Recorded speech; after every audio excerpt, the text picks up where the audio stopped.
تیر ورځ د پاکستان یو متقاعد جنرال نذیر د سپړنې په پروګرام کې رحمان منیری سره ویلي چې افغانانو له پاکستان د حجرې یو خیرن دستپاک جوړ کړی دی یا خیرن تولیه جوړه کړې ده. ورڅوک راځي او لاس په پاکي یار څه چې هر مشکل چې وینو په پاکستان باندې ورته مامي ګوري. یو مسله دا ده چې د جنرال صاحب ته باید وویل شي چې له پاکستان افغانانو خیرن د سپاک نه دی جوړ کړی بلکې دوی په خپل لزانه جوړ کړی. څو مثالونه درته وایم. مثلا په خپل د دفاع وزیر خواجه آصف ویلي دي چې مونږ ډرټي گیمز کړي دي یا مونږ خیرن یو چټلې لوبي کړي دي د چا لپاره د غرب لپاره.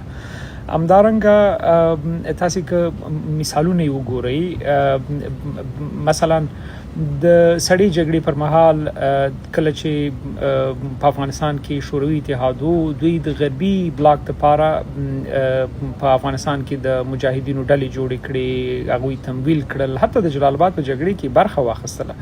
همدارنګه په 2001 کال کې د امریکا سره کومک مرسته د امریکا پر اتک کې افغانستان ته هم دوی خپل ونډه لرلې ده او لدی ور علاوه بیا طالبانو ته مرکزونه جوړ کړیو په کوټه کې په وزیرستان کې په پیښور کې په بیلابیلو سیمو کې او دوی روزل او افغانستان کې جګړه کوله. نو پس دا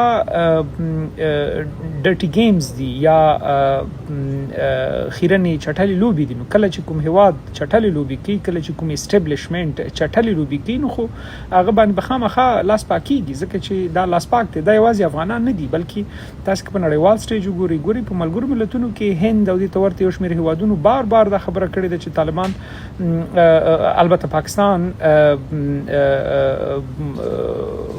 وسلوالې ډلې تمویلي. د ایران لپاره جیش العدل چا جوړ ک پاکستان جوړ ک. د هند لپاره وسلوالې ډلې چا جوړې کړې پاکستان جوړې کړې. د افغانستان لپاره وسلوالې ډلې چا جوړې کړې خو پاکستان جوړې کړې. د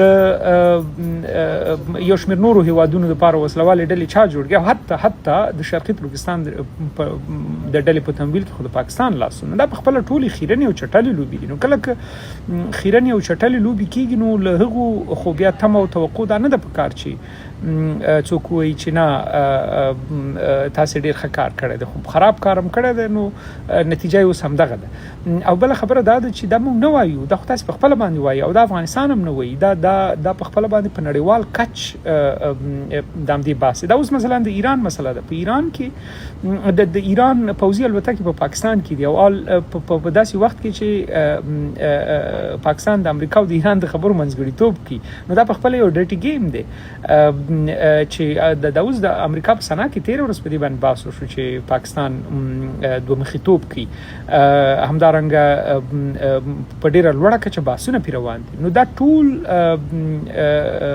مسایل چې دي دا د خیرونو چټلو لوبو برخه ده او کله چې څوک چټلې لوبي کوي نو باید د چټلو لوبو قرباني ځان ته ونه وایي بلکې وایي چې اوکې مونږ همدغه شانتي چټل کار نه کړی.